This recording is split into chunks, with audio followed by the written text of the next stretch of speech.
Hey there. So today I want to talk to you about water and in particular the biggest mistakes that people make when it comes to drinking more water.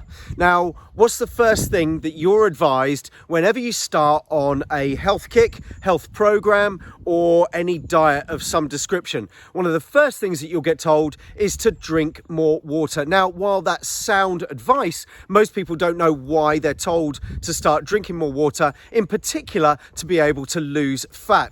Well, I'm going to give you an insight today, starting with the fact that there's a relationship between the kidneys and the liver. In fact, a massive connection between the kidneys and liver with regards to fat loss and water. You see, if your kidneys are dehydrated, what happens is that they essentially go offline. So your kidneys go offline, and unfortunately then the liver needs to take on all of the responsibilities that the kidneys were doing. So it's like when you're at work and you're in your company and half of the company go down sick. What happens is that the rest of the company have to take on all of the responsibilities for the people that have gone sick, and they have to take on their main responsibilities to ensure the efficient running of that company. And that's exactly what happens with the relationship between the kidneys and the liver. The liver is now overworked. It's doing all of the things that the kidneys were doing for your survival, which is absolutely brilliant. But the liver is not doing one of the jobs efficiently that you want it to do, and that is fat oxidation or fat burning. So the liver is now overworked and your fat burning has now been hampered. So what you need to do in terms of water is to bring the kidneys back online by rehydrating yourself so that the kidneys can do their job, the liver can do its job, and it can oxidize fat efficiently for you, which is absolutely sound advice and absolutely brilliant. And that's why they're telling you that you need to increase your water to improve your fat loss results. And also, not to mention your health as well, because the kidneys are extremely important. Now, what happens is that you begin to now drink more water, all right? But unfortunately, that doesn't hydrate you. The reason is that we don't realize that our blood is actually saline.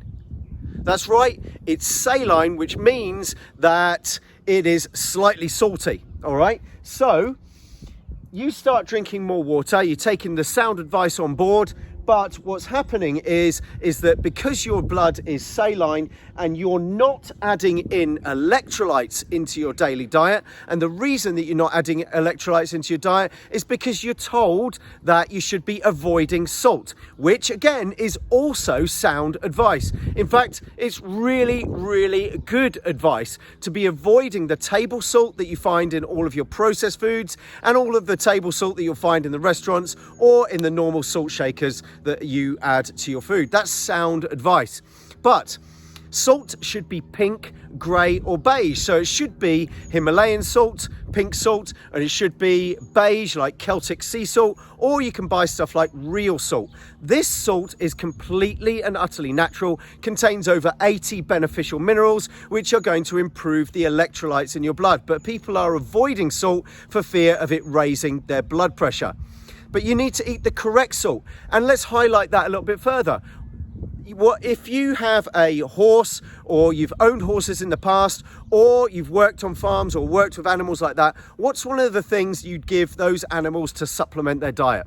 That's right, Himalayan salt licks. If you've got a horse, you give it a Himalayan salt lick, and that is there to improve their health. And the same goes for you. If you eat the right salts, then you're going to improve your health. But if you start increasing your water without also adding in your electrolytes from a decent salt, then what happens is your electrolytes get diluted, and then you can end up with something called hyponatremia.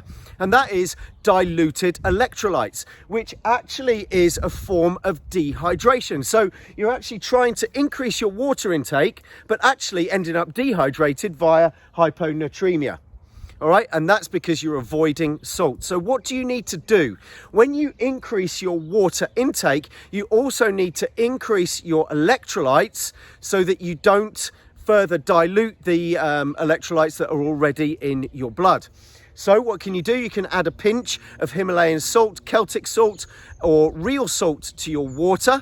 You can also start beginning now to add a little bit of salt, pinch of salt to your foods, and now you're going to improve your electrolyte balance. It's around 3 grams a day, which isn't much at all. All right, so that's the first thing. And now you know why you need to drink more water for your fat loss. What other mistakes are people making? Well, they're actually drinking too fast. Many people are forgetting to drink water throughout the day, and so then they remember later on in the day, and so they start guzzling that water back to try and compensate for the water that they haven't taken in. And what happens then is that the body hasn't had a chance to catch up.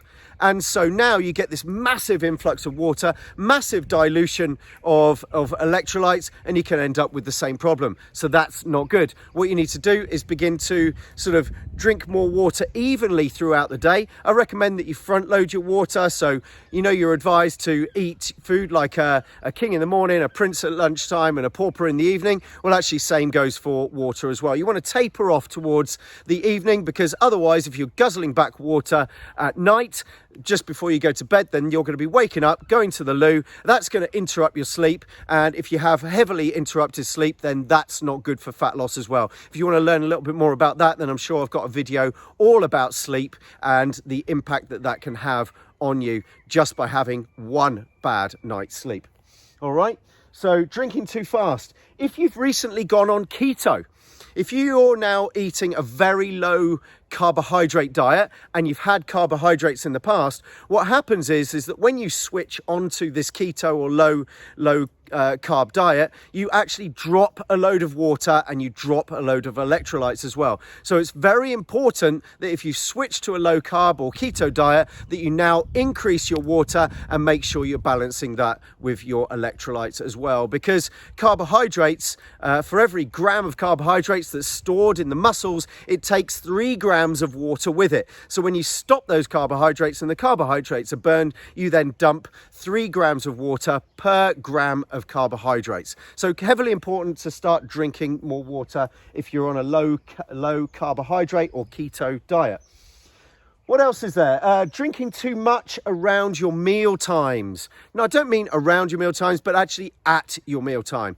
If you're eating your foods and you are drinking a lot of water during those meal times, then what's going to happen is you're going to dilute your hydrochloric acid, and therefore your food isn't going to get digested very well. It can leave you with bloating. And also, in particular, the protein that you're eating is not going to get digested correctly. Now, the thing is that most people are actually underproducing hydrochloric acid in their stomach anyway, due to high levels of stress. High levels of stress cause you to produce hydrochloric acid to a much lesser degree. So if you're diluting your already low hydrochloric acid, then you're making things a hell of a lot worse for yourself. What else? People are drinking the wrong fluids. They're drinking tea, coffee and fizzy drinks, thinking that because they contain fluids that they are going to add to your overall water intake. Nothing could be further from the truth. Caffeine is a diuretic, and so any water that you're taking in is actually going to end up down the loo as well. And if you're drinking, just as a side note, if you're drinking decaf, then that still contains 30% caffeine, and so therefore is a mild diuretic as well. So none of those things add to your overall water intake. If you have kidney stones, then you definitely need to make sure that you're increasing your water intake, not less. You need to be drinking about 2.5 litres a day if you have, or someone you love has kidney stones.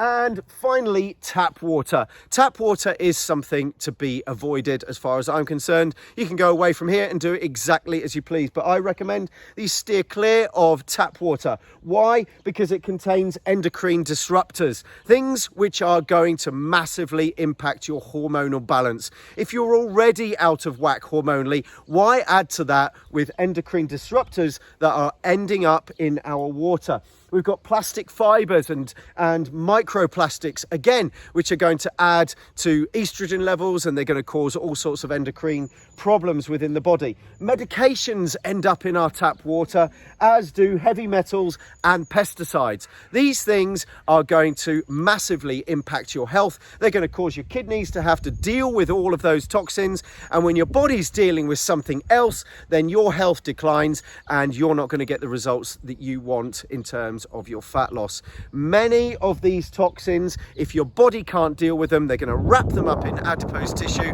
which is your fat cells. They'll get stored there to keep it nice and safe until there's a break in the window where you become healthy. All of that, when you release the fat, those toxins get dumped in the blood, into the bloodstream, because now they're not adding to the constant toxic load that you're bringing in all of the time. So what's an easy thing that you can do with regards to tap water? Well, actually there's an actual very, very accessible, quite cheap jug filter which beats Brita hands down, and that's called Zero Water. Zero Water jug filter. You can buy one very cheaply, very similar to the Brita filters, but actually removes a hell of a lot more of what's in there. There's also, you can go high end, which is the Kangen filters, but if you get a filter and it's reverse osmosis, make sure that it re-ionizes the water with the minerals that should be there.